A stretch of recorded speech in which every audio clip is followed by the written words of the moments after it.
Hello, everybody, and welcome back to the Drive Pink Dialogue. This is episode number 17, and I think the title says it all. Inter Miami gets humiliated by the New York Red Bulls.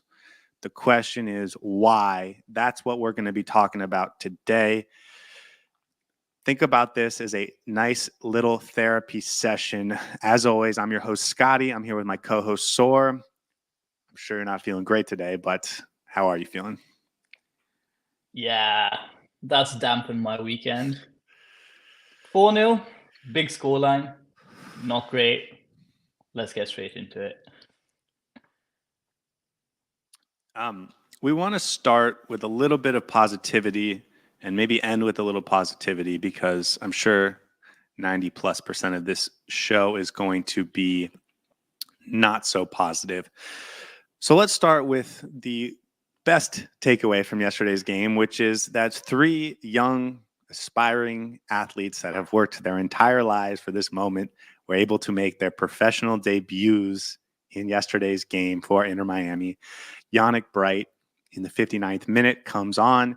Leo Afonso also in the 59th minute. And then Pep Casas comes on in the 74th minute. These three players, lifelong dream, sharing the field with Suarez and Sergio Busquets and Jordi Alba. And they did it, and they deserve some applause. And I think that's my best takeaway from this game. Yeah, I mean, they got thrown in the deep end. I was surprised that Tata actually brought them on when he did, because I feel when he brought on Alfonso and Yannick Bright, the scoreline was 2-0, I think. So I was not expecting them to be given that go ahead there.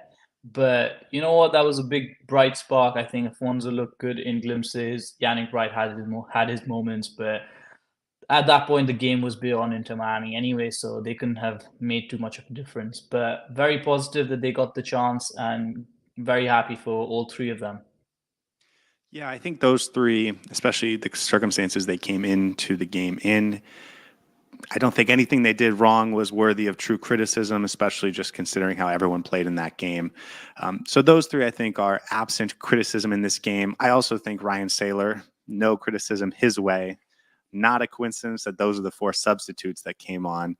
I also thought Luis Suarez was probably without too much criticism in this game, at least comparatively speaking. And that is probably an exhaustive list of guys that don't deserve any criticism for this game. It was not good. It was bad from the start. They scored early. In the second half, they scored often. It was not a fun game. It didn't look like a fun game to play in the pouring rain. We'll talk about that. We'll go into each goal and why it happened and why we think it's just a bad sign. And then we'll get into some awards as always. But let's start in the pregame. We did our pregame show right before, and we talked about some of the things that we were concerned about in this game. But we also felt very positive about how this game might go. And it turned out we were dead wrong. Let's rewind to the pregame when we felt happy. Going into that lineup, we felt this was what it sort of had to be. Talk to me about how you were feeling about the lineup now in retrospect. Yeah, I think both of us agree that this was the best lineup that we could have put out there. And we were feeling confident because it wasn't just Inter Miami who had lost some players. Even New York was losing quite a few of their main players. And I thought Inter Miami's depth was definitely going to be too much for New York Red Bulls to handle. And boy, I was wrong. Um, these players did not show up. And in retrospect, I feel like we didn't discuss the 3-5-2 as much in the pre-game as we should have. Maybe we got a bit comfortable thinking that, oh, this team's finally starting to play better in the 3-5-2, and we didn't actually touch upon the formation. But I think that had a big role to play in what kind of team was on the pitch and what they were doing. I just think overall this was a bad weekend, a day to forget for Inter Miami. Yeah, we just did not show up, and Red Bulls were there to capitalize on it. We made rudimentary errors. At one point, it looked like there were, professionals were playing against school kids. So I don't think you can blame the lineup as such. That was the best lineup that we could have put forward. Maybe we could have changed the formation a bit, but there's absolutely no excuses. When you lose 4-0 to an opposition that you should be beating, and listen, the quality is there in this Inter Miami team, so there's absolutely no excuses to let 4 pass without a reply. And yeah, it's just one of those days that I think it's a big, big wake up call for this team.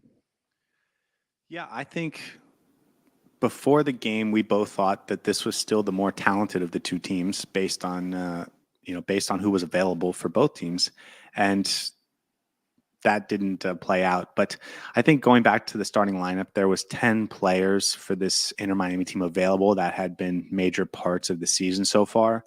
Um, in fact, they had 10 players available that had started so far this season. And so it was just a matter of finding a way to get all 10 of those guys in the lineup at the same time.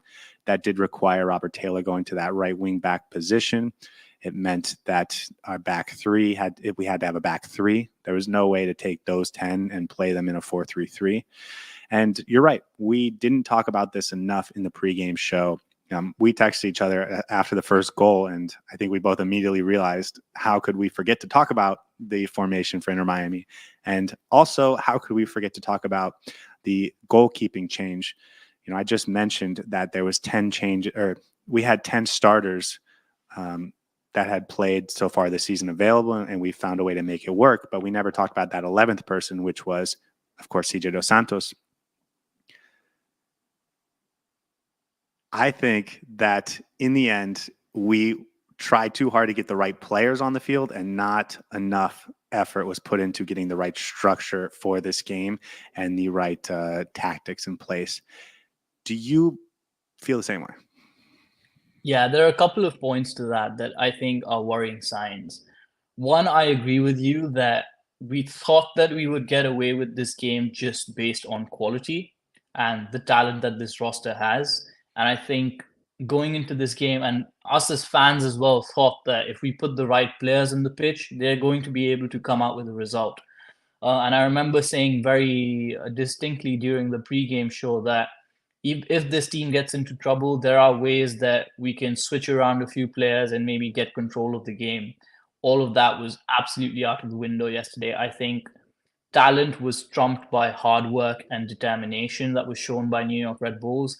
And they just showed that talent will only get you as far. If you don't work hard for the team, if you don't work hard for the ball, if you don't work hard to win the game, quality is not going to be the defining factor. And that's what happened. And then secondly, an issue that I've started to realize, especially after this game, that maybe we get into it later as well. I think there are too many players being played out of position just for the sake of getting them onto the pitch. And I don't know, maybe this is just a factor of not having enough players right now because of the international break. But going forward, I would not want to see Robert Taylor play in that right wing back position because that's just not his position. I don't want to see David Ruiz play in that position. I want specialists in all the positions, and that's how you have a team excel in the long term. I know there are quick fixes for certain weekends, for certain games where you need to fill up certain positions, but I just feel like there's too much rotation happening for players, and that sort of makes it uncomfortable and disbalances the team chemistry, if that's even a word. But yeah, those were the two takeaways that I had top line from this game. Yeah, I'm thinking about the Robert Taylor job at right wing back yesterday, and I'm sort of thinking back to last year. We saw it a little bit, him as a right wing back or him as a right back, but I'm thinking that was more in the first half of the season.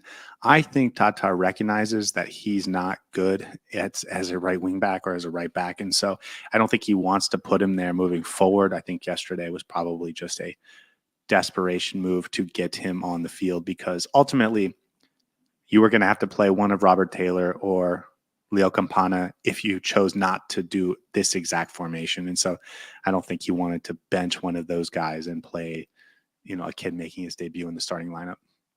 Yeah, but why not play Gressel in the right wing back position?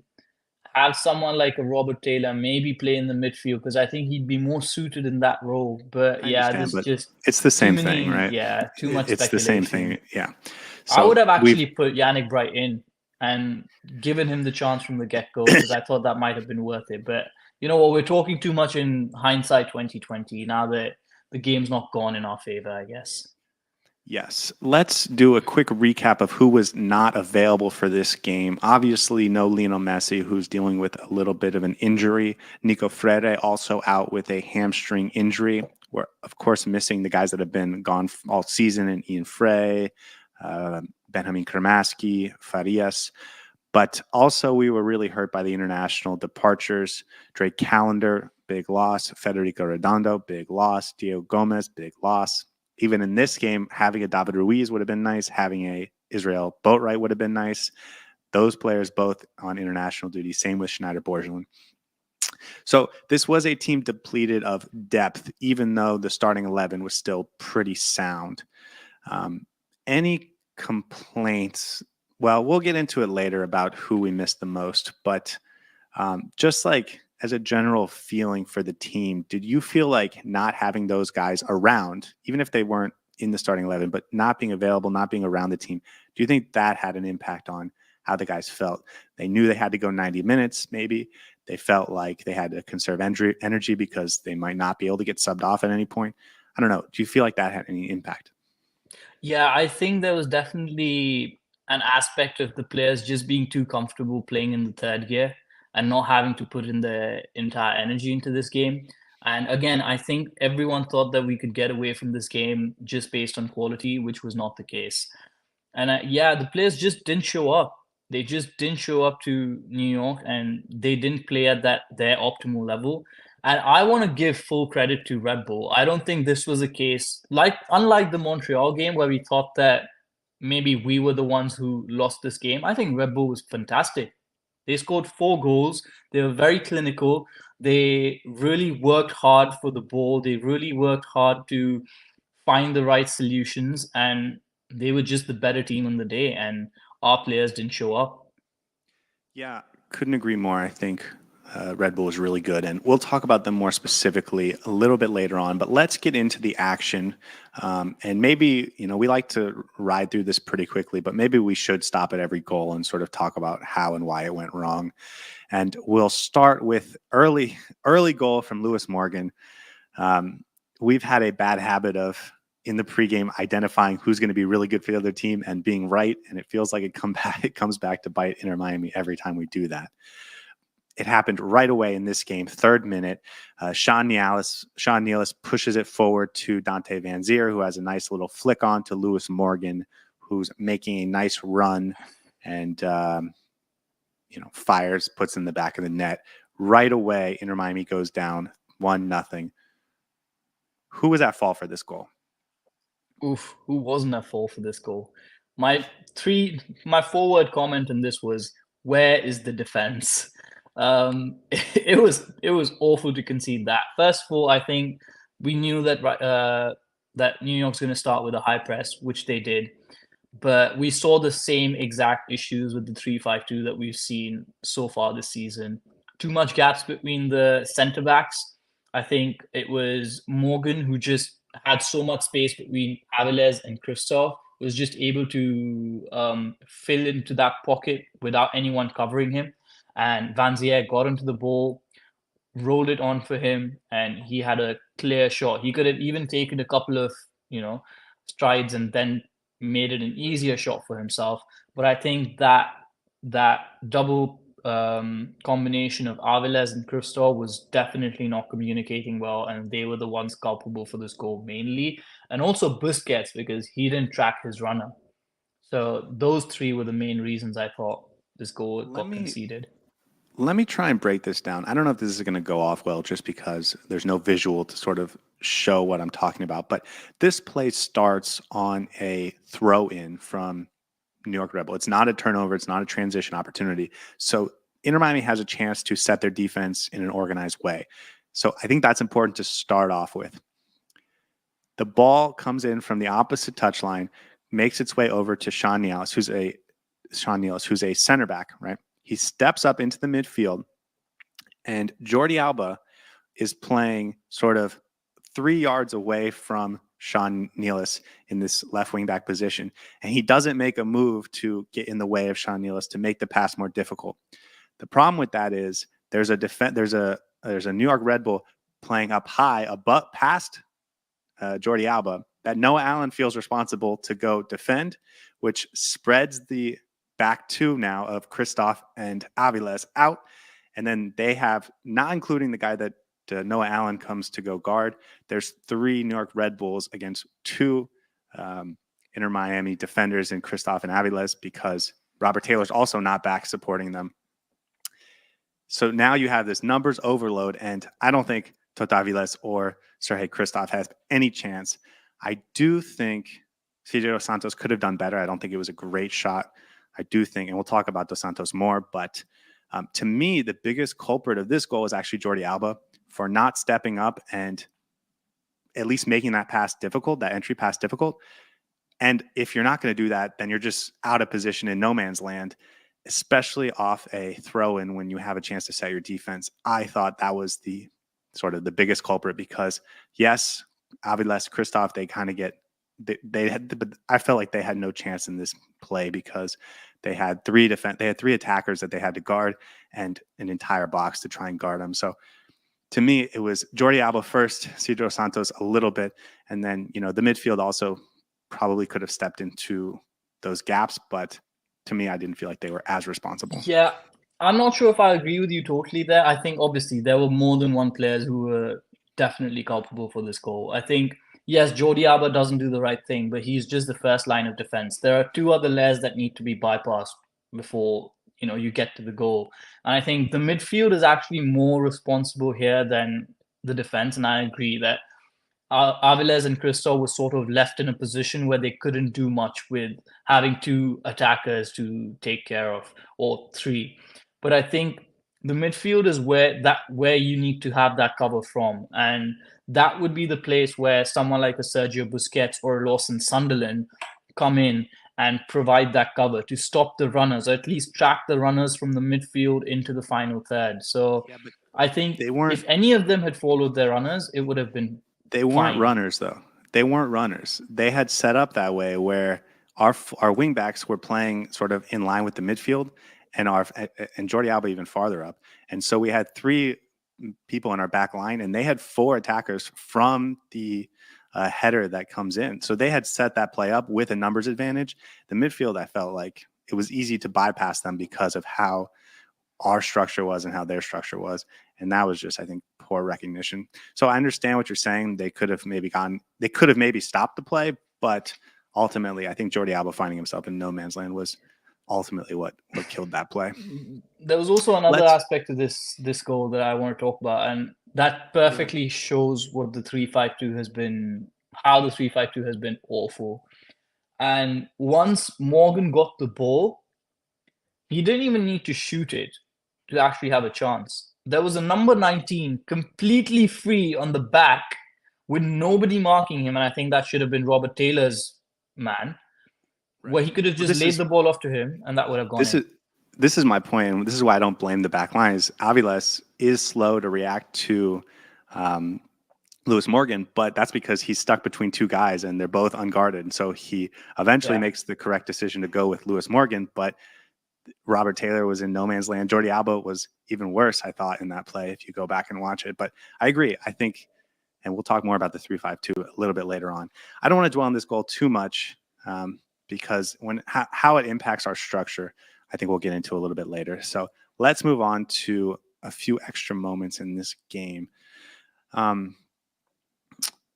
next one, I think, which is also a product of that structural issue, came in the 29th minute. Dante Van Zier gets a nice chance.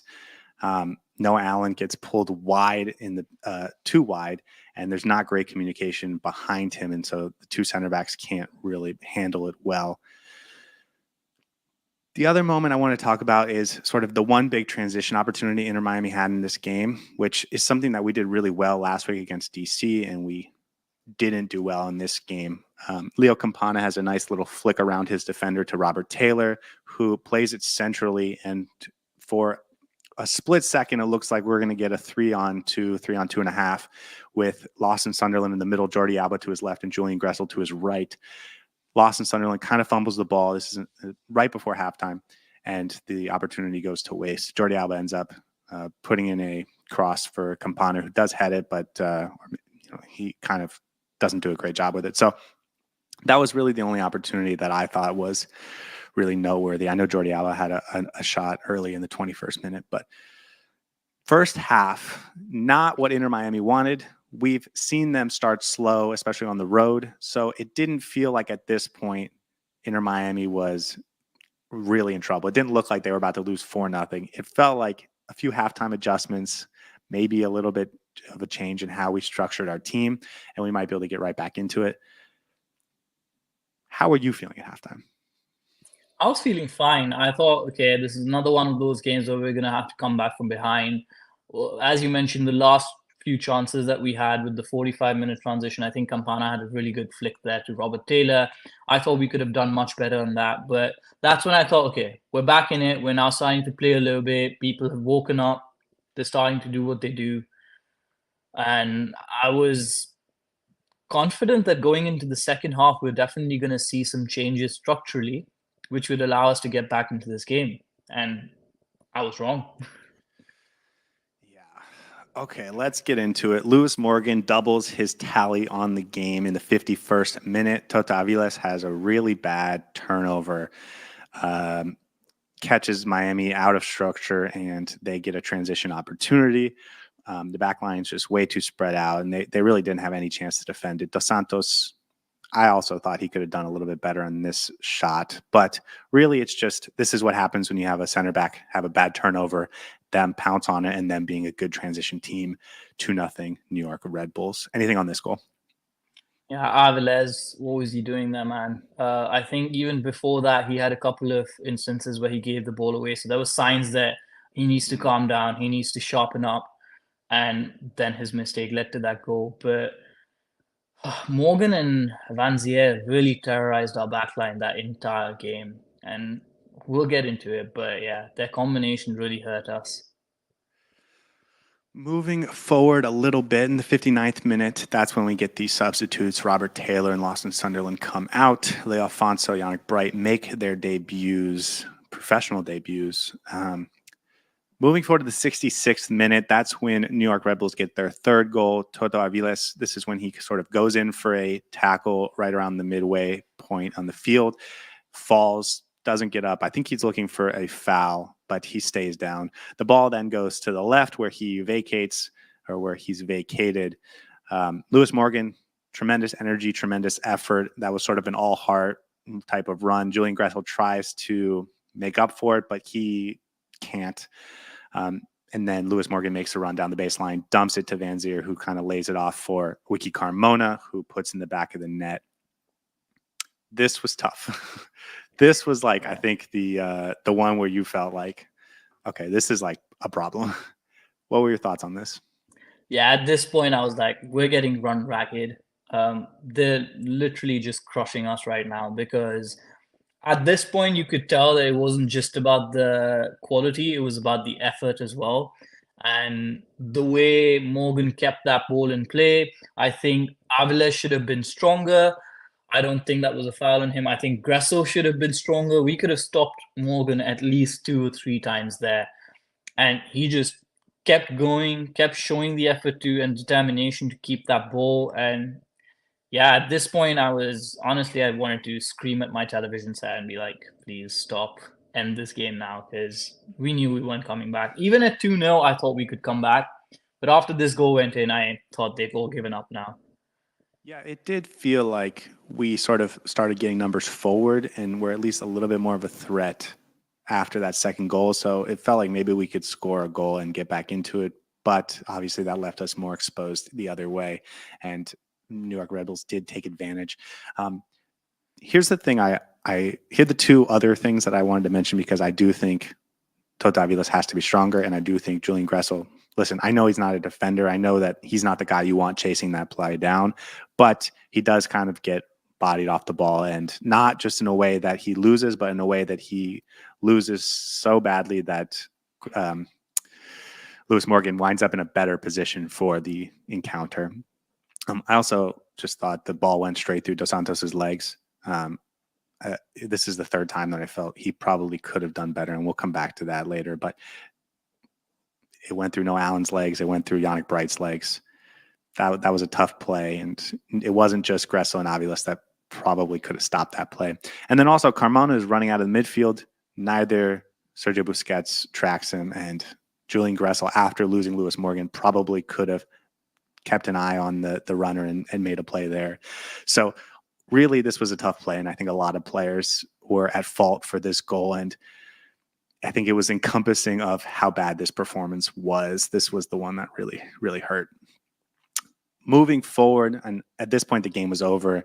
Inter Miami was sort of out of this game at this point. But the New York Red Bulls add insult to injury. Lewis Morgan gets his hat trick in the 70th minute. Sort of a similar moment where Leo Campana gets tripped up. He goes down a little easily, doesn't get the foul call. Seemingly everyone on Inter Miami expected to get a foul call, so they all sort of hesitated for a minute. The ball gets played forward to Dante Van Zier, who bodies off Noah Allen, and then passes it to Lewis Morgan for an easy tap-in. Yeah, what are your thoughts? Because this one was also, I think, there was a lot wrong with this play. Yeah, at this point, it was just the game passing these players by. I think you mentioned earlier that we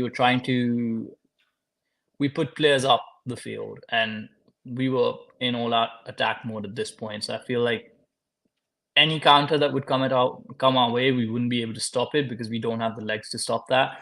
No, Allen, man, just could have done so much better on that. I think, yeah, he just let Van Zier run through. I think he could have definitely, if not stop him, he could have fouled him. And yeah, we just get caught on the counter. We have so many players upfield trying to get that at least one goal in. Yeah, it was bad. I don't even want to blame it on us being so far upfield, because I actually thought Yannick Bright and Sergio Busquets tracked the midfield runners well. And I want to give them credit for hustling at that moment, because it could have easily not been the case. It was actually Toto Aviles who I think got a little lazy on that play. They had the front two running with Van Zier and Lewis Morgan. And once Noah Allen gets passed by, Sergei Christoph has to come over to try and stop him. And Toto Aviles never gets back in the play.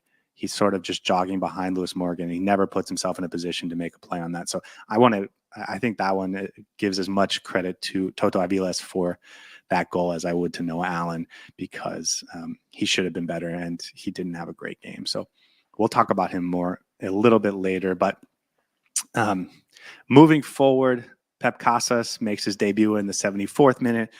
We get another few subs. Gressel comes off. Toto Aviles comes off. Ryan Saylor gets his season debut. And then the last moment I wanted to talk about was the goal for Inter Miami. Leo Afonso gets a nice turnover up the field and sort of passes it off to Noah Allen, who chips the keeper. It does get waved off by VAR because Leo Afonso has a nice shove in the back on Dylan Nealis, but it was at least a positive moment for Inter Miami. They didn't quit, especially those guys down the left, the young guys. I think that play would have made this more bearable if it had stood, just because we would have fought back to get a goal. It would have been some of the young guys having a really nice moment, and it gets taken off. Any other moments in this game that you wanted to talk about? No, man, honestly, I want to forget this game as soon as possible, but we've covered most of them. I think just generally this game felt like our players were standing still and the New York players were just running past. I think that's what this game felt like in terms of encompassing how the feeling of this game was. But not a great show from a lot of our players, a lot of our senior players, a lot of our experienced players, and warning signs all around, wake up call for them for sure. I just wonder what the players who are in international duty are thinking, because they're like, oh, without us, you can't even hold the fort down. So shame that it came to a 4-0 scoreline, but it wasn't great. Yeah, let's spend a few minutes just talking about New York Red Bulls, because I think they deserve a lot of credit. I know while I was watching, I was just thinking about how bad Inter Miami was playing, but the Red Bulls played really well. They didn't turn the ball over in bad spots. They were very clinical. I know Van Zier had a few missed chances, but they were very clinical in their opportunities. It's not like they were firing 25 shots in. It wasn't like they were creating 20 opportunities for 4 goals. They were good, and they didn't turn the ball over in the midfield. I mean, they were good. Um, Anything about the Red Bulls, I mean, we talked about the hustle, we talked about the energy, the enthusiasm. It was raining. It was not a fun game to play in, I'm sure, and they took that to heart and played with heart. How'd you feel about them? Yeah, not just the effort and the drive that they had. I think they had a game plan. They came with a game plan on how to beat this Inter Miami team, and they stuck to that game plan, and they did really well with it. They wanted to make use of their two strikers up top, Vanzier and Morgan, and I think their chemistry was phenomenal. Of course, Vanzier had 4 assists, Morgan had a hat trick, and the way they were playing off each other, but not just them two. I think New York Red Bulls did what Galaxy did against us by playing a solid, narrow structure and not allowing the open transitions that Inter Miami can hurt them on. I think they were defensively solid. They were crisp and sharp in their passing. They had good movement of the ball. I think everyone knew their role, and despite the fact that they were missing so many players in the midfield, I think they did really well. They had a plan to shut Sergio Busquets out. He was the main outlet in the midfield, and we spoke about this in the pregame that if you stop Sergio Busquets from getting the ball out to our attackers and our front line, you can stop this midfield. And that's what they did. I think Amaya had a really good game. He had a few opportunities. I think one long ball that he passed on to Banzier, which led to a chance, and he was solid in midfield. But I think overall, from back to front, New York Red Bull was just the better team. Yeah, I think you talking about the structure was a good notice because I felt they didn't come out in this all effort press that we expected, especially in the second half. They really sat off a lot. When Inter Miami was at their worst, it wasn't because the Red Bulls were pressing them out of existence. They played very narrow both in the back line and through the midfield, which made it very difficult for Inter Miami to progress the ball. The fullbacks for the Red Bulls didn't bomb forward really at all. Kyle Duncan had maybe 2 or 3 runs in the first half, but that was it. They played really disciplined defensively. And so it wasn't, knowing that, it wasn't a surprise to me that Inter Miami was going to struggle to get going offensively. And when that happens, and when we have turnovers like we did, and I'll talk about the turnovers in a minute, but it's actually not a surprise that the game played out the way it did. Obviously, I think you would always expect Inter Miami to be good for a goal or two, but just considering everything, I didn't think it was surprising. I thought the Red Bulls played really well and they played really disciplined. And I know that's sort of easy to say. If you want to beat a better team than you just have to play well and play disciplined. But they did that yesterday, and it paid off. And the nature of their goals was different as well. The first goal was quite like it wasn't high press, but they were playing with a really high intensity. And obviously, they didn't turn the ball in the first goal, but they knew where their positioning was supposed to be, and they were high up. As you said, the defenders were playing in the midfield position, and they were playing a high line there. And then the last couple of goals came on a counter transition, and they knew that if they just sit back and be disciplined in defense, there's going to be opportunities to hurt into Miami on the counter, and that's what they did. So I think all around they had a proper game plan, and we discussed this that their coach is a lot more flexible than Lesen, their previous coach, and they might not come out with an all-out high press style. And I think teams are slowly starting to learn that if you are defensively sound and narrow and compact against this Inter Miami team, you have a better chance than if you play a free-flowing, all-out, open game. Yeah, and let's come back to that in a minute because we're going to talk about the 3-5-2 with Inter Miami. But just to wrap up our discussion on the New York Red Bulls, Dante Van Zier, Lewis Morgan, 4 assists for Van Zier, 3 goals for Lewis Morgan. I know getting a hat trick helps, but now Morgan leads the MLS in goals scored, and Van Zier leads the MLS in assists through 5 games. They were excellent, and it feels like the Red Bulls are, if they can get this level of, or not this level, but close to this level of quality from that front two, they're going to be a good team. Lewis Morgan, obviously a former Inter Miami player. So was Dylan Nealis. They're right back in this game. I will say, if it had to happen, I'm glad it was Lewis Morgan. He's a favorite of a lot of Inter Miami fans. He was our all-time leading goal scorer at one point in Inter Miami history. So he was good. He's been dealing with injuries over the last 18 months or so. And so to see him come off and play well was, frustrating and tough, but also I'm glad it was him and not anyone else. Anything on these two guys? Yeah, I think Lewis Morgan took his goals really, really well. I think he had maybe 3 shots and he scored 3 goals. And he But had that not run. just but not not in terms of just their output, but also the way they hustled for their team and the way they were setting up. I think they had a definite plan in mind on how to exploit this backline and how to play against this Inter Miami defense. And them two and their combination and chemistry really hurt us. And well done to them. Honestly, not anything more to say. I wish Campana and Suarez were on the same wavelength as them, because at one point I was thinking, please play like them.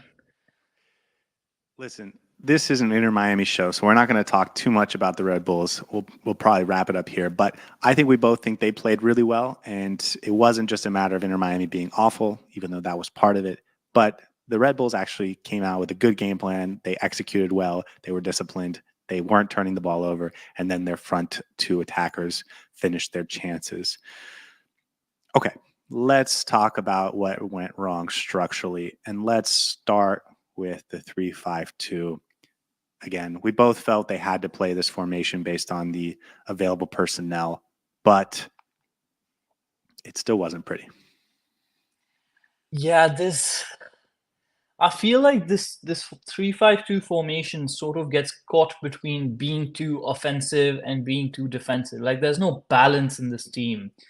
And the perfect example of that is how many gaps this backline has when we're playing that 3-5-2. I think because Jordi Alba on that wing back position is so offensive minded and doesn't necessarily do his defensive duties entirely, it pulls out Allen, which then pulls out which then pulls out Crystal, which then pulls out Avilés. And it just creates a whole load of domino effect that leads to structural issues across the back line. And I think the same for the midfield. When we don't have the legs for Diego Gomez and Redondo in that midfield, Sergio Busquets is not able to do the tracking of the runners when the other team is trying to create overloads in the midfield or trying to push their runners forward. So I think there's just a whole load of structural issues that come with the 3-5-2, and the personnel is not suited to play this formation. I think that's the conclusion that I've come to after this game. I think with the offensive mindedness of Jordi Alba and Robert Taylor in this game, I think Robert Taylor is more defensive minded probably than Jordi Alba. I think it just creates too many issues. And for someone like a New York Red Bull who can hurt you in the defense when you need to be defensively sound and you're not able to take chances of in offense and not able to create those goal scoring opportunities, it just creates a whole lot of chaos.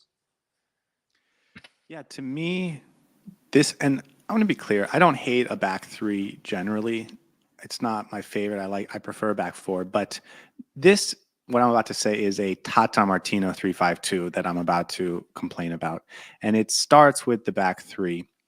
Here's the problem. It's twofold. You want your team to play offensively, you want them to play expansively. And so that requires the two outside center backs to play wide so that you have plenty of passing outlets and you can create this sort of umbrella around the defense. So you can create plenty of opportunities in the middle with runners and still have outlets outside. That's the first reason they play really wide with the back three. But then the second reason is our fullbacks are just, or rather our wingbacks are just bombing up the field. So what it creates is three really wide defenders that are not super athletic. At least Kristoff isn't, Fred is not, Sailor's not.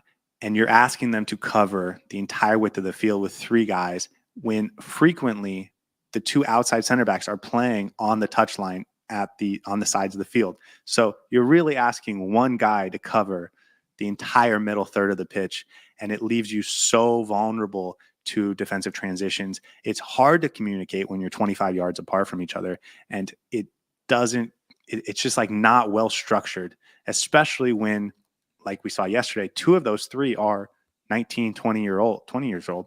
They don't have the experience, even though they might have the athleticism, they don't have the experience to understand how to play this well. So the key to me is them playing more narrow defensively. Yes, it makes you less expansive when you're going forward, but you have so many good players in this team that you don't need to create opportunities with just your formation. The great players will create those chances, and you'll be much more defensively solid if they play much more narrow. We saw that against Nashville in the second CONCACAF Champions Cup game, where the wingbacks, Julian Gressel and Jordi Alba, mostly Gressel, or more Gressel, they played really deep, which allowed the center backs to play very narrow. And that's why we felt a lot more defensively solid in that game. But here we go. This is our next game playing with that.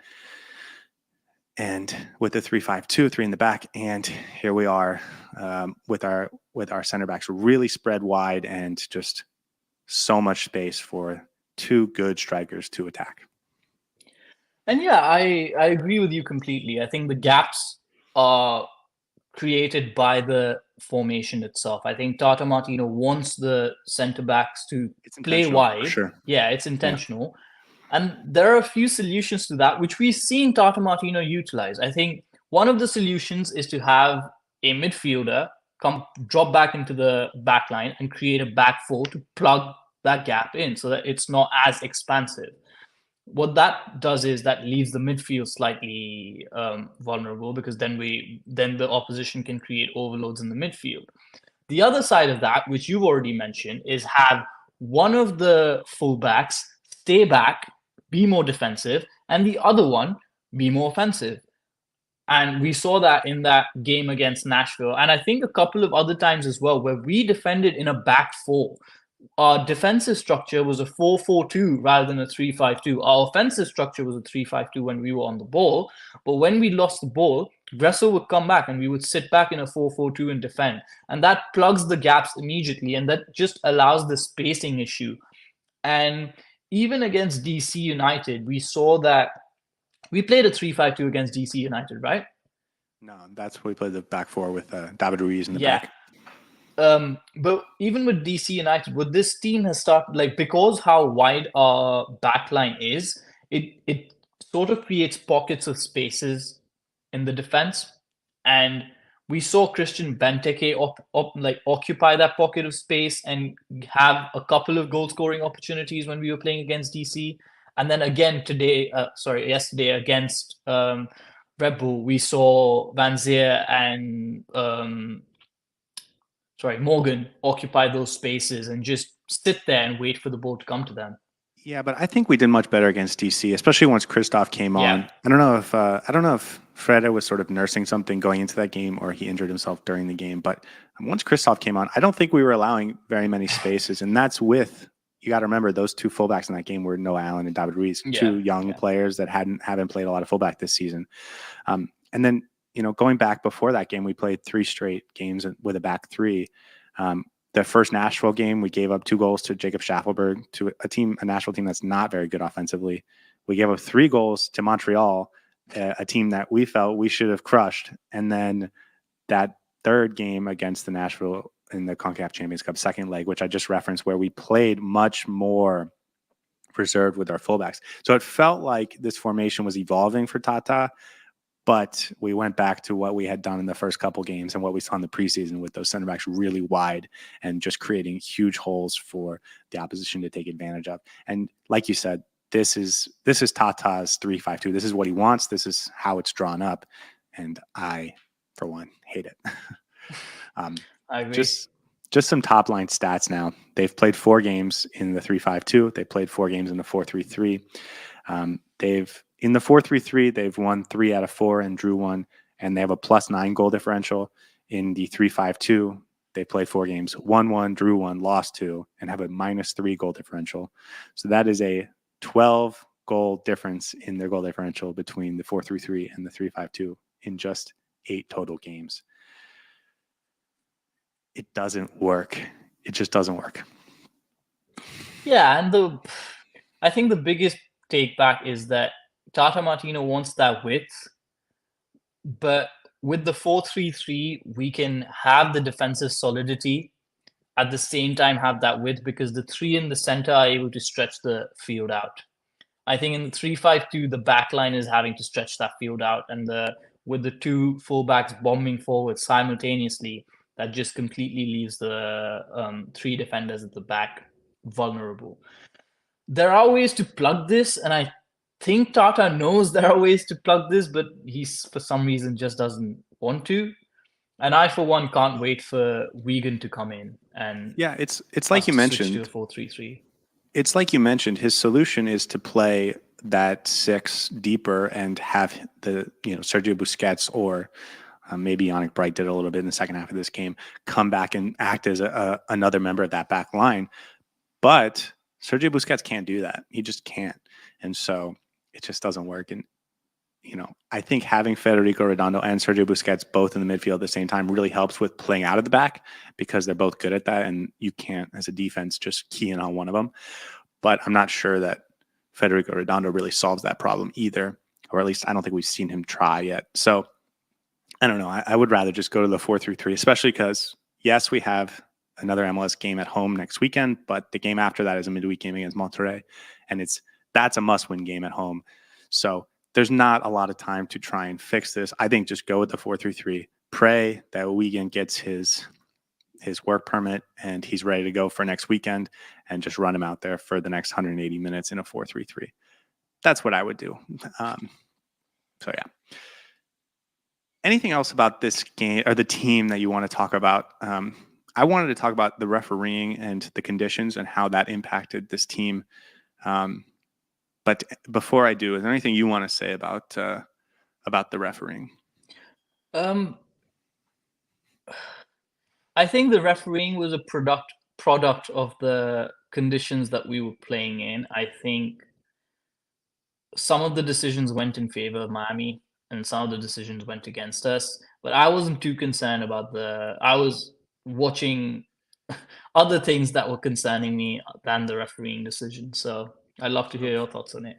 Yeah, for me, it wasn't that the referee was bad. It was that he wasn't calling ticky-tack fouls, and that was evident from the very beginning of the game. And Inter Miami didn't adjust to that at all. They were constantly looking for fouls. Both of the last 2 goals for New York Red Bulls came on Inter Miami players looking to get a foul, not getting it, and then just being out of transition, beaten out of transition. I was really, that was like the most frustrating part to me about the refereeing. It was not how he was calling the game, but that Inter Miami didn't adjust to it. And they didn't, drive in and realize they could be a little bit more physical, realize they were going to get away with a little bit more. And instead, they were looking for fouls that were just never going to come. With that said, I was a little peeved that the goal got taken off because there was another 4 plays just like that weren't called fouls throughout the game. So not that extra goal really changes much about this game, but it would have made me feel a little bit better. What about the weather conditions? Oof. They were awful. At one point, the ball was literally just getting stuck where it landed because it was so wet and damp. So no. The field was good considering how bad it was raining in the first half. Yeah, the field was slick. The field was good, but I think by the second half or the latter end of that first half, because it had been raining so long and so hard, like the ball was getting stuck at times, and you could see that with the way you were kicking. There were splashes of puddle and stuff. When you play in that condition, that's going to happen. It's a product of playing in rain, right? And New York had the same conditions as Miami, so there's not much of an excuse of being like, oh, the conditions weren't great and didn't suit us. But the conditions didn't suit us. Like our style of play is to play that quick 1, 2, 3 and try and bypass the opposition that way. And it was difficult to play that because I think the ball was either falling short, the players weren't adjusting to how much they need to put in terms of zip on the ball in their passes. And you could just see that there was so many wayward passes. There was so much like some of them were light, some of them were overhit, some of them were just not in the right direction. So we were all over the place in that first half, I think. I don't want to blame the weather on why we played bad. I think if anything, it was mental. It felt Yeah, like the maybe. Red Bulls at home in those conditions, they sort of hunkered down and just battled through and kind of excelled because of it. I don't think there's any reason that those conditions pouring, especially in the first half, it was really raining, but the field being a little wet, I don't think that hurts Inter Miami just based on how our players play, but I think mentally it kind of really made it hard for them to get going. They didn't even want to come out of the half, Yeah. and I think that's just because they didn't want to get wet. Um, and yeah, we'll talk about Leo Alfonso and the subs a little bit later, but when they came on, you could feel it being like a sense of fresh breath, and it was because it was young players in their first ever game really trying to make a difference, and it was like you could tell the difference between the The starters energy. who didn't want to feel like it felt like they didn't want to be there, and some of the guys off the bench. Anything else about the team play? I want to ask you who we missed most from the guys missing, but before we do that, is there anything else about the team collectively that you wanted to talk about? Just a Okay, bad so performance all around. yes, and we will talk about all of them individually. But before we get into who did play, let's talk about who didn't. Who did Inter Miami miss most from the guys that were absent? And maybe let's leave Lionel Messi off because I think that's, too easy. I think the biggest issue that we faced was not having the energy in the legs of Diego Gomez and or Federico Redondo in that midfield. I think that was our biggest miss because they just automatically add this level of energy and freshness, and with Redondo coming in takes away some of the defensive duties that Busquets needs to worry about, and they just give us a lot more stability and balance in that midfield, and having them out was, I think, the biggest loss for me. Well, I appreciate you taking two options off the table for me, but fortunately, it wasn't the guy I was going to mention, and that was Drake Callender. I tweeted about this earlier today, and it felt like it got some question mark reactions. Drake Callender, and we talked about this in the midweek episode, has been one of the best goalkeepers as a shot stopper, like period. Not in the MLS, not among Americans, but just period. So far this season, he's been excellent. If he's having one of his good games, like one of those games where he's like the difference maker, he saves all three of those first three goals. I feel confident in saying that. So, and of course, if Red Bulls don't score until the 71st minute, this is an entirely different game. Um, I I rewatched all three goals, and it didn't feel like people were talking about this. But Dos Santos, who, none of them were like easy goals, but like a great shot stopper, has a chance to save all three of them. Did you notice this drop off from Callender to Dos Santos? And I don't want to slam Dos Santos because I'm not saying any of them were like easy where he made a mistake or he was, the reason it was a goal, but it felt like all three of them Callender could have maybe done better. Yeah, I don't want to get into the ifs and buts of it because honestly, you don't know what would have happened if Calendar was in goal. But I do agree with you that when I saw the goals happening in real time, they just seemed too easy. They just seemed like they just rolled in. And I felt like, yes, De Santos could have done better. Was that a product of the conditions that he was playing in? And just the rain pouring down is obviously not easy. And, they were good finishes. They were all good corner Yeah, finishes. but So it wasn't, we watched Stroud last week against when we played DC United. He had a goal and early on that was like a rocket, yeah. upper corner to top of the net. I mean, it was like there's just nothing you can do about that as a goalkeeper. All of these, I mean, that fourth one there was just no chance. But the first three, it felt like they weren't rockets. They weren't from placed in the top corner. It was like, I don't know. They were I well felt, placed, and I agree with you that if Dos Santos was better positioned, he would have been able to cover at least a couple of them. or just a But little quicker. yeah, it is what it is. I don't want to take away anything from the finish of those goals. They were well placed, good goals. But again, maybe he could have done better. Yeah. So that's just my opinion on, and you're all free to disagree. But I felt like if Drake Callender was in this game and he was having a good game, he could have been like the guy who really made a difference, and it could have made a much happier afternoon.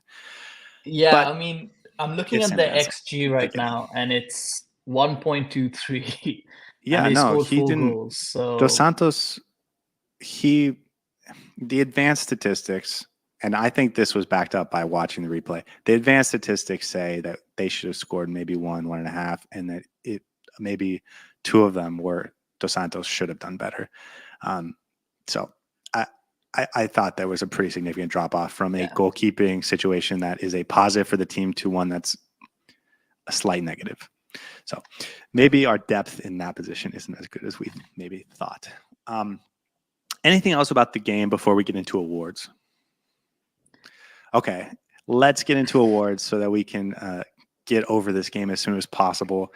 As always, we'll start with the man of the match, and it is my turn to go first for this. I thought there was really only one obvious answer, and that was Leo Afonso. He came off the bench. He was a spark. He was working hard in a way that a lot of our players didn't seem to be. He was pushing guys off the ball. He really wanted it. He wanted to make an impression. He should have gotten an assist on the Noah Allen goal. In a game where not many guys played fantastic, he was at least a bright spot. And I do have some counter arguments to that, but I want to hear your thoughts on his performance first. no, I think he looked really, really fresh. He's what, 19? 22. 22. Okay, that's a significant difference.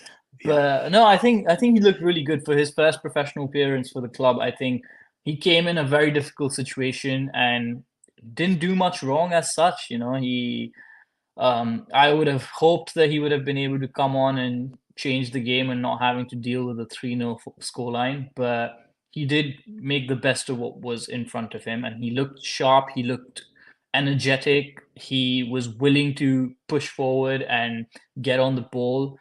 And yeah, I think the one goal that was chalked off, he had an involvement in that as well. So overall, good signs from him. I do want to slow the roll on some of the conversation I saw after the game about him. Again, I rewatched the game this morning, and he was the best player for Miami. He was the bright spot for Miami. I don't think he played particularly well, or I don't think he played in a way that made me think he has to be a part of this first team moving forward. He was energetic and he was trying things, but I don't think he pulled a lot of them off. And so when you get the full squad back, I don't think he's part of this team, or he really has a role. And I also want to say about him and Pep Casas, and if we ever see Ricardo Montenegro, Inter Miami has no spots to add another homegrown player to the roster. Their roster's maxed out. So until the summer, and maybe we get some of these guys on loan or traded or whatever, we're not going to sign any of these guys. So they'll get 4 chances to play. And for those 3, this was one of them. Don't think we should spend too much time on the Miami man of the match in a game we lost 4-0. So why don't I throw it to you for the heron that flew north, our award for the player that is doing the wrong thing in this game? Can we hand out like 10 of these awards, No, please? just one. Just one. Yeah, I have that one in mind, and I think it's Let me fairly say, evident. before you say it, I felt like there was 3 players that stood out above the rest in terms of poor performances. And I want to know if you picked one of those 3, but let's hear it. My heron that flew north is Julian Gressel. He was not one of them. Go ahead. He was missing. I did not see him at all throughout that game. Like he was the one who I expect to now take charge when Messi is not there. I want him to be the playmaker. I want him to be the leader. I want him to be the one who's running the strings in that midfield or in the attacking third. But he just did not have a great game at all. I think he was absent. He misplaced passes. He had a 69% pass accuracy. He had 0 long balls that were successful. He had only 1 cross and 0 ground duels won, 0 aerial duels won. And here's the big one. He lost possession 15 times. And yeah, it's just not a great performance from him overall. I think he would have been one of the players where I would have circled and been like, okay, he needs to take this game by the scruff of its neck and make that difference and be in charge. But yeah, he was just missing. And for someone who's trying to fill in that position, especially competing with Diego Gomez, Federico Redondo, I think he needs to definitely pull his socks up because we've been missing that impactful performance from him where we're just like, wow, this is why we signed him. Yeah, I think the last time we saw him in the midfield was the game against Orlando City, where he was very impressive in that game. And it's been 3 or 4 weeks since then, and we were curious about how he would react to being in the midfield after being on the right wing for so long, and it wasn't good. I think you're being way too harsh on him compared to some of the other players. He was missing from this game. I agree. I agree with everything you said. He wasn't good. He wasn't an impact player, and you probably wanted him to be. But I thought there was 3 players, and they'll get awards, so don't worry about it. But I thought there was several players that were really negatives in ways that Julian Gressel was just absent, and these guys were difference makers in a bad way.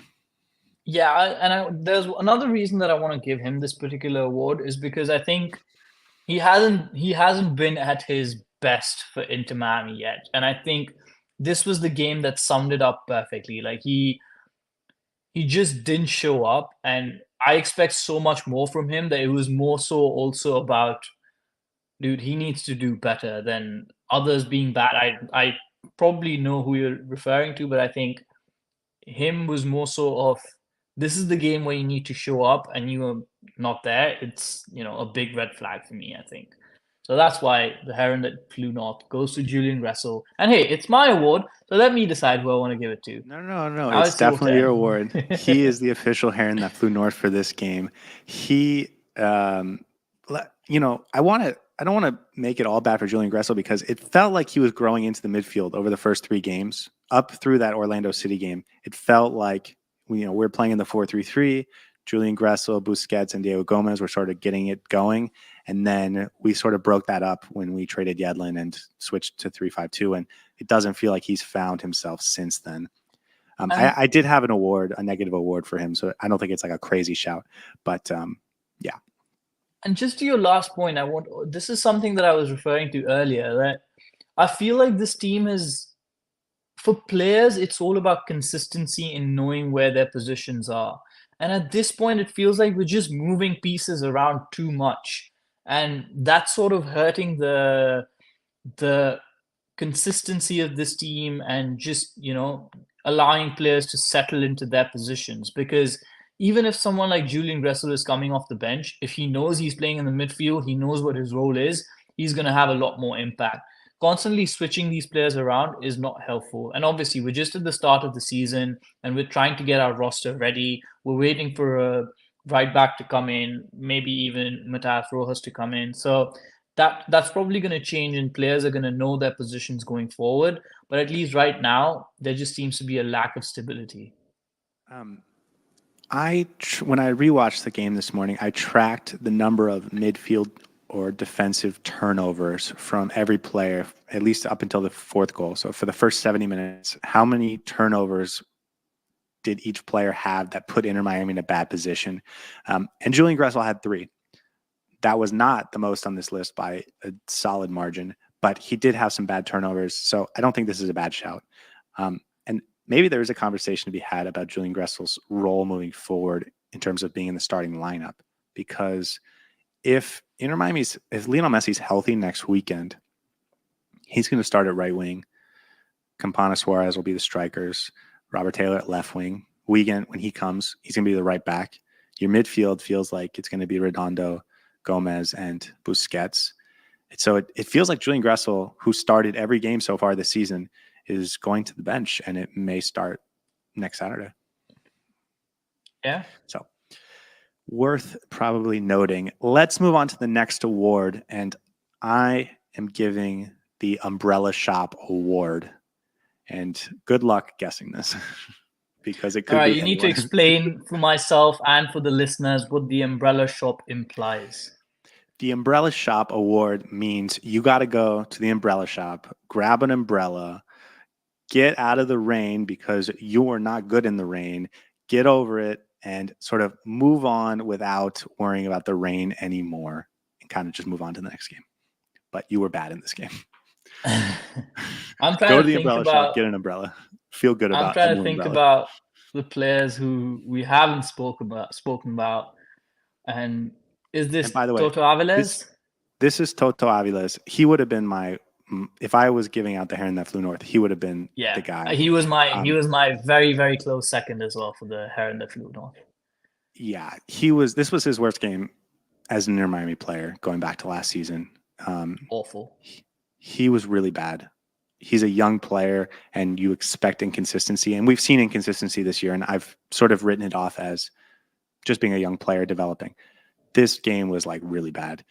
Like I said, I counted the number of turnovers from bad positions. Toto Aviles had 5, which still wasn't the most of any player, and I'm sure he'll get an award too. But Aviles had 5 bad turnovers. He was responsible for 2 goals, I think, and he was out of position a lot. It was just a really bad game from Toto Aviles. Yeah, so many turnovers. I think there was a time when I was literally screaming at my screen for Aviles to cover a certain position. He just seemed lost. He didn't know what was happening. That he was looking around a few times as well to see where he's supposed to be and what he's supposed to be doing. But yeah, he did not have a great game, and I completely agree with you. I think he had the shout to be the Heron That Flew North for sure. I'm just looking at his stats as well, and he's lost the ball about 15 times. Didn't even try a single ground duel. Um, yeah, no crosses. Accurate passes were 82, but a lot of them were between him and the back line. So overall, not a very impactful performance. But worse than that, I think he was culpable for couple of the goals himself by letting the ball go and then not covering his man for the 4th goal. So yeah, overall, a lot left to desired for his performance. Yeah, his turnover directly led to the 2nd goal, and then I think he definitely should have done better tracking in the 4th goal. And in the 3rd goal, he goes Fell for over trying to get a very foul, softly. and then he just Yeah. isn't in position. So you could say 3 of the goals are really on him. Listen, he's still a young player. I'm just looking up. He's still 19. He doesn't even turn 20 until August. So he's a young player with a lot of tools. But we've seen now Diego Gomez has gotten consistent playing time, and he's improved. We saw last year Kramaski get consistent playing time. He got better. This is how young players, they're going to go through ups and downs, but you can't have stinkers like this and expect to just keep getting run out there every single week. And that's what he's going to do they're going to play him every week as long as he's healthy. And he's our starting center back. Yeah. He's our number 1 center back, and he can't have games like this. At least not until Ian Frey comes back and just shows him how great Ian Frey is. But I'm still that's still more hope than anything else right now. Okay, next award to you. All right, I still need to think of what my award is. So I'm gonna call this the Better Off the Bench Award. I'd like to hear your thoughts on who you think this is. The Better Off the Bench Award goes to Lawson Sunderland. That could have been my second shout for sure. Okay. But my first shout is Leo Campana. I think I don't think he was bad by any means, as we spoke about him. I don't think he was awful. He didn't have too much to do. He didn't have too much service. But I think there were a couple of instances where I thought he didn't do what he was supposed to do. I think Luis Suarez is our primary striker. And when you're playing 2 strikers up top, one of them has to be more of a false nine slash number 10 slash service link between the midfield and the primary striker. And I think Leonardo Campana was that role. He does it really well normally in other games where he has a good hold up play, he passes the ball around well, but he just didn't have that impact today. And I just wonder if he would have been better coming off the bench when we needed a slightly different dynamic, because the Red Bull backline dealt with the Suarez Campana combination fairly easily and fairly well. And I think he would have had a more impactful performance if he was coming off the bench. But I'm not sure what your thoughts on this are. We had 15 players playing this game, 11 starters and 4 guys that came off the bench. I thought he was one of the 5 best players. He worked hard defensively for an attacker, and the offense got no service. So everything you said was right, for sure. But it just is like, it's so easy for me to explain away why he wasn't impactful. Luis Suarez wasn't impactful either. So it's just, I don't know. It's a fine award. I think he's going to get plenty of game time this year, and most of it will probably come off the bench, where I do think he's going to be expected to be a difference maker, and so he'll have those opportunities. He had a few turnovers in this game. Like I said, I tracked the bad turnovers. He had 2, actually he had 3. So definitely he 9 wasn't faultless. He may have had 9 ball possessions lost, but 3 were like in a bad major spot. turnovers, yeah. Yeah. So I hear what you're saying. I felt like there was some other players that had much worse performances. Oh yeah, for sure. And this is not a performance about how bad he was in sorry, this is not an award about how bad he was. This is more so an award about how he would have been most impactful and most effective, perhaps. And also a conversation about him being injured before the game. So it might have been worth him being on the bench for this one and having Robert Taylor up top. But again, hindsight 2020, it's easier to complain now than it is. If he had scored a couple of goals, we'd been raving about him. So Yeah, in my head, he was never actually injured at all. Like, it was just, yeah, it happens. knock. But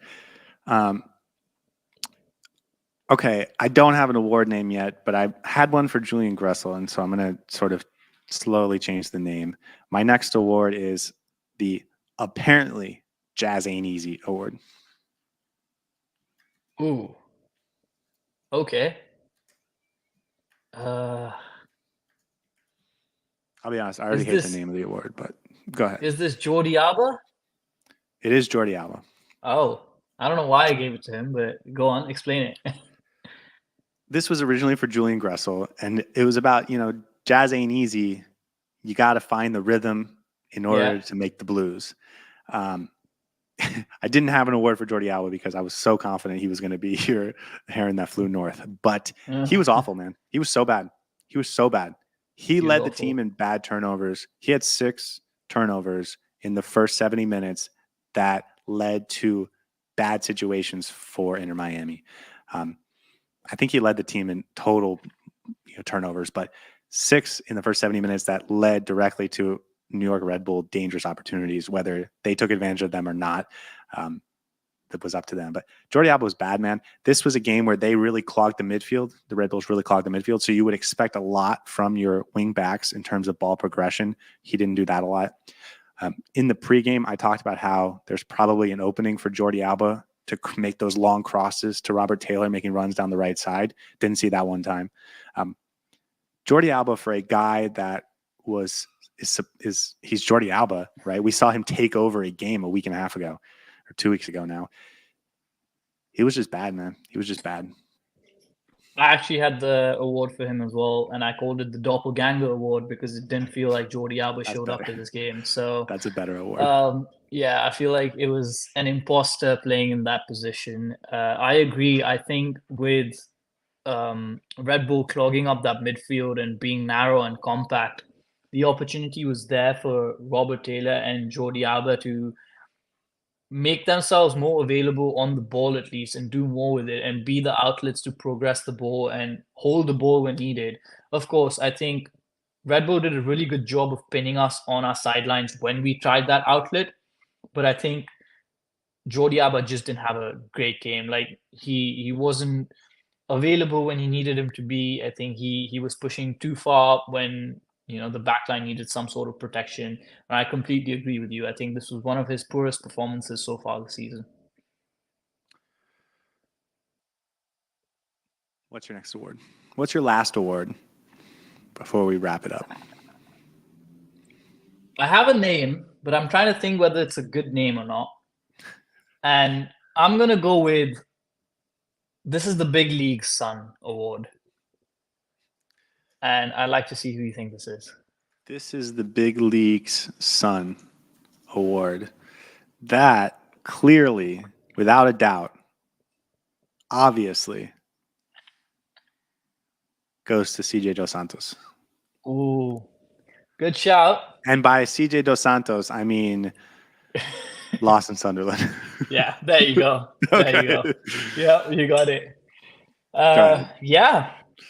I remember when we play the circle the lineup game, I think I circled Lawson Sunderland in that midfield because for me, he was going to be a key difference maker. Not because of his ability, but because I think he's fulfilling a role that has been so important for this team up until now. I think he's filling in that Diego Gomez, Federico Redondo role. And I think if this team was to be successful, he would have had to have a really, really good game, but also have that impact. And he just did not. I think, and it's not entirely his fault. I think he tried to do his best. You know, he wasn't at fault too much for any of the goals. He didn't necessarily put a wrong foot that led to a goal, but I think he just didn't have that extra impact that we wanted from him or that we needed from him. I think he had 36 touches, which is not great for a midfielder. And he didn't have the. So in the previous games, what we saw was Redondo or Gomez taking the ball and making the runs. We didn't see that role from him this time around. He wasn't responsible for a lot of the passing or the distribution either. And maybe whether that was the result of the team being really bad around him, but I think he just didn't have a great game. So the question is he ready for the big leagues, son? Lawson Sunderland is 22. It didn't seem like he was a guy that Inter Miami as a club felt had a bright future this time a year ago. It really was Tata Martino who sort of plucked him out of the B team and integrated him into the first team, gave him his first cap, gave him his first run of games, gave him his first start this year, put him on the first team, got him that first team contract. He's 22, but at this, he's still young in terms of being a professional. Not in terms of being a prospect, maybe, but in terms of being a professional, he's still young. But to me, right now, on this team, he's just a guy. I'm looking at the other midfielders in this, on our roster. Sergio Busquets they're not even comparable. Redondo has everything that Sunderland has, plus everything else is plus, 10 points on the rating scale. Julian Gressel, very different type of player, but I think we both, he's got the experience. He's got way more final third product than Lawson Sunderland has. Diego Gomez is probably his best comparison, and Diego Gomez is just bigger, stronger, more athletic, faster, more dangerous, more menacing, more of a threat. David Ruiz, probably also his best comparison, but I like Ruiz better. He's got more in the final I would third. still take Ruiz. He's better in transition. Benjamin Kramaski, I put him up there with Diego Gomez, much more athletic, much more physical, much better in the final third, much better in transition. And then Yannick Bright is probably a similar athlete, a little bit smaller, but has much better defensive instincts. So on this team with a lot of really exciting young midfielders, Lawson Sunderland feels like a guy who's just a guy.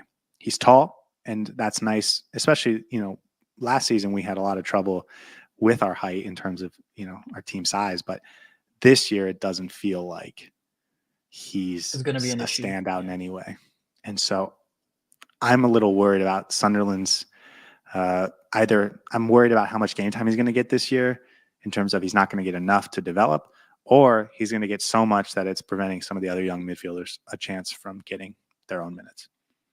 Yeah, I would agree with you. We spoke about Gresso might start off the bench, which in itself is a little bit of a, do you want Julian Gresso coming off the bench or starting? So now imagine Sunderland, who's probably our final choice midfielder, what kind of minutes he's going to get. And there may even be a conversation worth happening about letting Sunderland go and bringing in a defensive backup, a solid defender that we could rely on who has more pace. But that's a conversation for a different day. But I think just in terms of this game, I don't think Sunderland had that level of impact that we wanted him to or expected him to. And going forward, he's going to have to take these chances with both hands because he's not going to get too many of them, especially not from the starting spot. So we'll see how that goes. And listen, I don't want to be too hard on him because, like I said, he's still young for a player. I do think he's an MLS caliber player. He isn't the reason we lost today or yesterday. Yep. He isn't the reason we played poorly. He's a guy that you can throw in the starting lineup, and if everything's going well, he's going to be a fine player. He'll do a job. Yeah, he'll do a job. So I don't want to be too hard on him. We ranked him 20th on the team. I think once we bring in Marcelo Uient and Matthias Rojas and maybe Yannick Bright is eligible for that list, he might not make the top 20. But that doesn't mean he doesn't deserve to be on the roster. It doesn't mean he's not good enough to be a professional at this level. So those are our 6 awards. It feels like there's still a bunch of players that we should be talking about because of some of the bad performances. I want to note, because I said there was 3 players to me that stood out poorly above the rest. And, I mentioned Toto Aviles, I mentioned Jordi Alba. The third was CJ Dos Santos. I thought he was bad. And I think that if you just watch the game, you might not recognize it. But if you rewatch the game and then if you look at the advanced analytics, he wasn't good. And that needs to be mentioned. I already talked about it a little bit, so we don't have to spend too much time on it. But anyone else that you want to point out? No, I think just in terms of I think we've spoken quite a bit about the team in general. And listen, it wasn't a great game overall. But I think there's one thing I want to mention before we wrap up, and that's some of these games, while they might not have as much of a um, meaning for the full season, like these are, fairly okay games that we can technically lose. But I think some of these games, if we start losing every single game like that, is going to be a long, long season. We lost the game against Montreal. We lost this game as well. I think we can't afford to have a similar performance for at least the next 5 or 10 games. We need to show an upward progression, and you can't just keep dropping points so Hold on. easily. Let me stop you. Let me stop you because we have another segment in this one, and we're going to talk about some big picture questions, and we'll catch back on that. But before we leave the individual players, I do want to talk about a couple other things. The only other play I want to mention as being a negative was Sergio Busquets. He was the captain in this game, and for a performance like that, should look at the captain and say, why was everyone like this? Yeah. Not that he was terrible individually, but as the captain, I would have expected more from a team. And then I also want to talk about the young kids. We talked about Leo Alfonso, but Pep Casas and Yannick Bright, they both got their debuts. Did you notice anything interesting about them that you wanted to mention? At that point, I was too morose and sad about the result already to notice too much. And unlike you, I did not go back and rewatch that horror of a game. But I think for me, Yannick Bright, I think is definitely a prospect that we're going to see more of going forward. I think you could immediately see that Tata saw him in that DM role, and he was taking up some good positions, trying to protect that back line. And if we'd started him, it might have been a much closer game. So I think he had some good glimpses. But yeah, other than that, it was a positive sign that all three got to have their professional debuts. But it was just sad that they came in such a chaotic moment. Yeah, specifically about Yannick Bright, he's the only true holding midfielder on this team. It doesn't feel like Redondo has been that so far, and maybe he'll become that later on. But so it was nice to see like that level, that type of player, because we haven't seen that since we moved on from Gregory in the preseason. And he did have some good moments where he tracked back and he sort of shut things down. He also had a few turnovers, but it's hard for me to blame him for that when 7 seconds later, Jordi Alba's doing the same thing.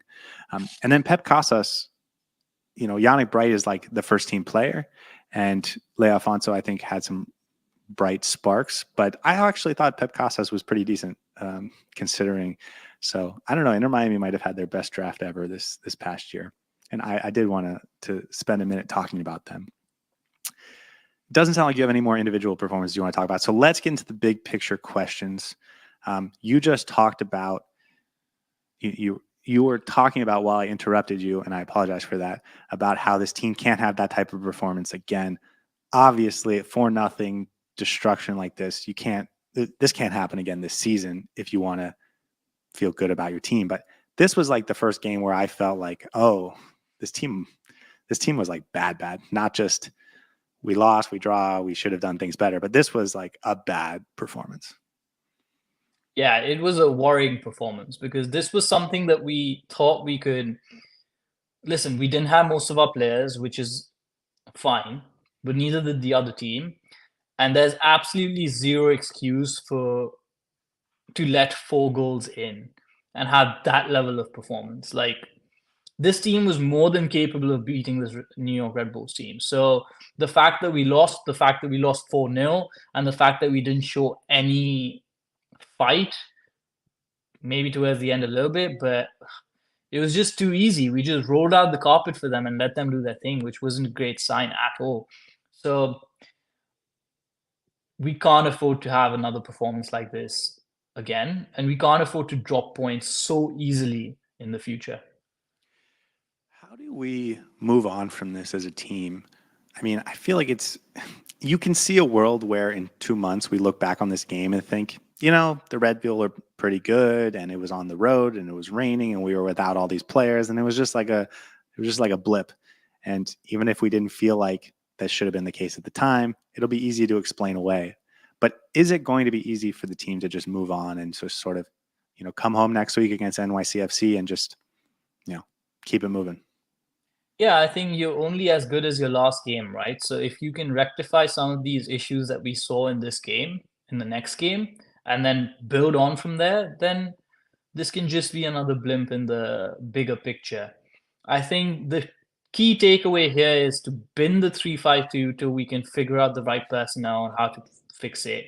Go back to the 4-3-3 and play what's best for this roster and play players in their best position. And I think that's the best way to recover from this.